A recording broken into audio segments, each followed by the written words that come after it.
100 दिन से ज्यादा हो गए। आप भी नफरत के बाजार में मोहब्बत की दुकान खोलना शुरू कीजिए। अंत में आपको करना पड़ेगा, क्योंकि हमारा धर्म, हमारा देश मोहब्बत का देश है, नफरत का नहीं है।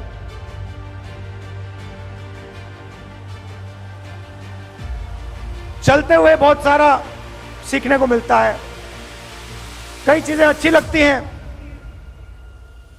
कई चीजें इतनी अच्छी नहीं लगती हैं।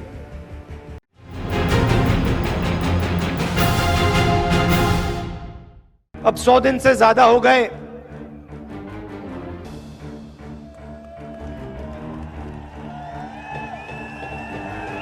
देखो, आपने बात याद दिला दी। मैं कुछ और कहने जा रहा था, आपने डाइवर्ट कर दिया। ये जो आपने किया, देखिए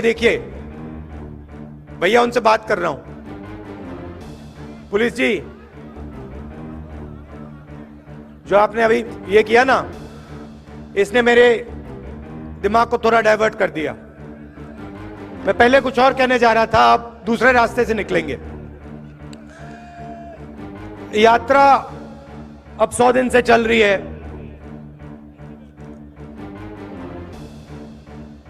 केरला, कर्नाटक, आंध्रा, तमिलनाडु, मध्य प्रदेश, राजस्थान, अलवर।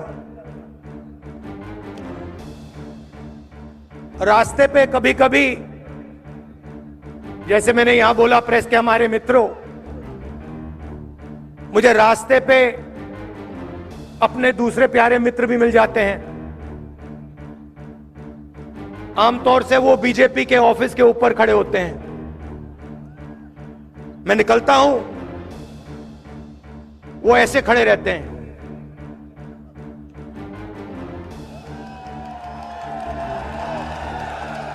और मैं क्या करता हूं, मैं देखता हूं, पहले मैं उनसे यूं करता हूं, हाथ ऐसे रखते हैं।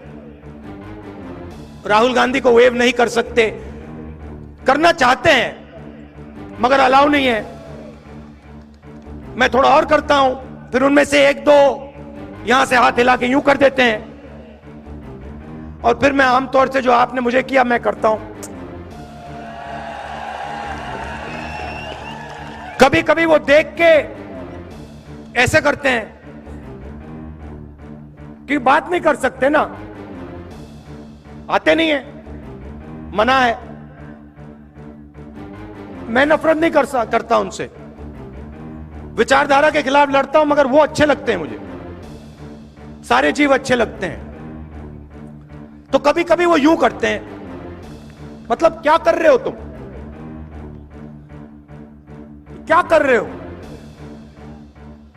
कन्याकुमारी से लेकर श्रीनगर जा रहे हो। उनके नेता कभी कहते हैं राहुल गांधी क्यों चल रहा है। मेरे दिमाग में था, थोड़ी देर के लिए मैं सोच रहा था, ये मैं कर क्या रहा हूं? पैदल चल रहा हूं, लोगों से मिल रहा हूं, गले लग रहा हूं, क्या कर रहा हूं? और जवाब मिल गया।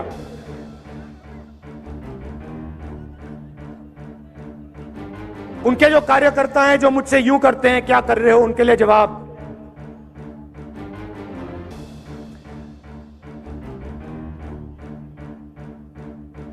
नफरत के बाजार में मोहब्बत की दुकान खोल रहा हूं।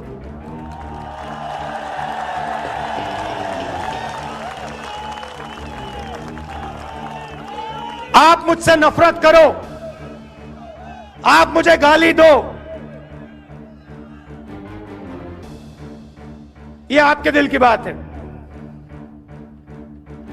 आपका बाजार नफरत का,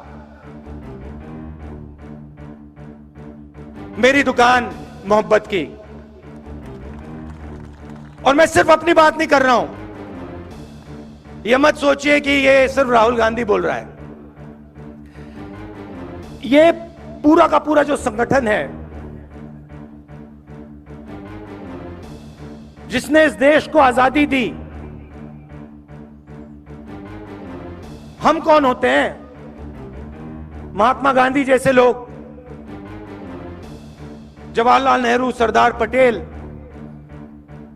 अंबेडकर जी, आजाद, इन सब ने नफरत के बाजार में मोहब्बत की दुकान खोली थी। यही हम करते हैं। तो यह है मेरा जवाब बीजेपी के सब लोगों को। आइए आप भी नफरत के बाजार में मोहब्बत की दुकान खोलना शुरू कीजिए। अंत में आपको करना पड़ेगा, क्योंकि हमारा धर्म, हमारा देश मोहब्बत का देश है, नफरत का नहीं है।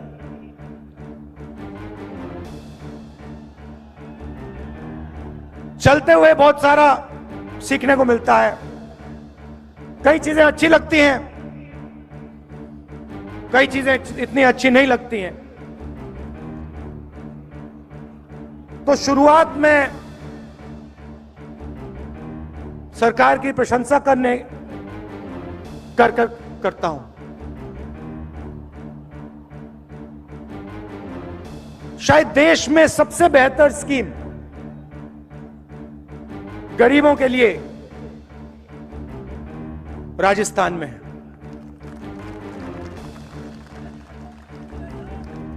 देखिए, मैं प्रशंसा कर रहा हूं, मैं फिर बुराई भी करूंगा, सच बोलूंगा मैं। तो चलते हुए महाराष्ट्र में, बाकी स्टेट्स में रास्ते पे लोग मिलते थे, कहते थे हमारे को किडनी का ट्रांसप्लांट करवाना है, पैसा नहीं है। स्टेंट लगवाना है, पैसा नहीं। मैं पूछता था कितना पैसा लगेगा? 50 लाख रुपए लगेंगे। हमारे पास नहीं है, हम किसान हैं, कहां से आएगा? सब जगह ये होता था। अजीब सी बात है, राजस्थान में ये नहीं हो रहा है।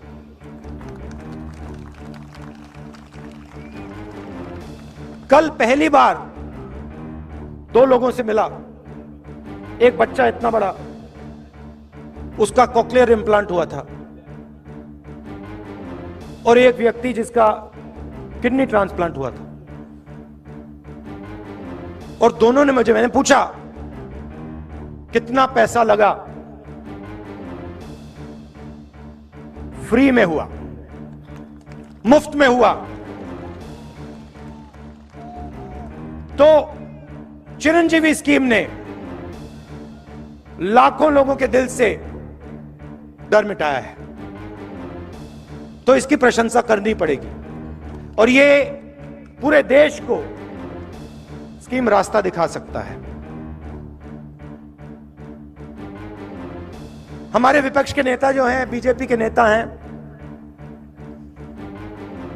जहां भी जाते हैं अंग्रेजी के खिलाफ बात करते हैं। स्कूलों में अंग्रेजी नहीं होनी चाहिए, बंगाली होनी चाहिए, हिंदी होनी चाहिए, मगर अंग्रेजी नहीं होनी चाहिए। कभी आप एक काम कीजिए, ये जो नेता कहते हैं कि अंग्रेजी नहीं होनी चाहिए, उनके पास जाइए, उनसे पूछिए भैया आप ये बात तो अच्छी कर रहे हो, मगर आपका बेटा कौन से स्कूल में जाता है? क्या इंग्लिश मीडियम में जाता है? हां या ना? हां। इनके सारे के सारे बच्चे अमित शाह जी से लेकर इनके सब चीफ मिनिस्टर के बच्चे, सब एमपी के बच्चे, सब एमएलए के बच्चे, सारे के सारे इंग्लिश मीडियम स्कूल में जाते हैं और भाषण देते हैं कि भैया अंग्रेजी किसी को बोलनी नहीं चाहिए। ये नहीं चाहते हैं कि हिंदुस्तान का गरीब, किसान का बेटा, मजदूर का बेटा अंग्रेजी सीखे। इसका कारण है क्योंकि वो चाहते हैं कि आप बड़े सपने ना देखो, आप खेत में से ना निकलो, आप मजदूरी से बाहर ना निकलो। इसीलिए ये आपसे कहते हैं अंग्रेजी मत पढ़ो। मैं ये नहीं कह रहा हूं कि हिंदी नहीं पढ़नी चाहिए, जरूर पढ़नी चाहिए। तमिल पढ़नी चाहिए, हिंदी पढ़नी चाहिए, मराठी पढ़नी चाहिए, सब हिंदुस्तान की सब भाषाएं पढ़नी चाहिए। मगर अगर आप बाकी दुनिया से बात करना चाहते हो, चाहे वो अमेरिका के लोग हों, जापान के लोग हों, इंग्लैंड के लोग हों, तो वहां हिंदी काम नहीं आएगी, वहां अंग्रेजी ही काम आएगी। और हम चाहते हैं कि हिंदुस्तान के गरीब से गरीब किसान का बेटा एक दिन जाकर अमेरिका के युवाओं से कंपटीशन करे और उसी की भाषा में उसे हराए। यह हमारा दृष्टिकोण है। इसीलिए यहां पे मुझे बहुत खुशी हुई है कि 1700 इंग्लिश मीडियम स्कूल शुरू किए गए हैं और 10,000 अंग्रेजी के टीचर रिक्रूट हुए। अशोक गहलोत जी, ये कम है, ये कम है। राजस्थान के हर बच्चे को इंग्लिश की अपॉर्चुनिटी मिलनी चाहिए। हर बच्चे को लगना चाहिए कि मैं हिंदी सीख सकता हूं, मैं अपनी मातृभाषा सीख सकता हूं, मगर मैं पूरी दुनिया के साथ कम्युनिकेट कर सकता हूं, मैं पूरी दुनिया के साथ बातचीत कर सकता हूं। अगर मुझे जरूरत पड़ी तो अमेरिका में जाके मैं हिंदुस्तान का झंडा लहराऊंगा। तो यह भी आपने काम बड़ा अच्छा किया है। तीसरा काम जो मुझे बहुत अच्छा लगा, आपने महिलाओं को सैनिटरी नैपकिन देने का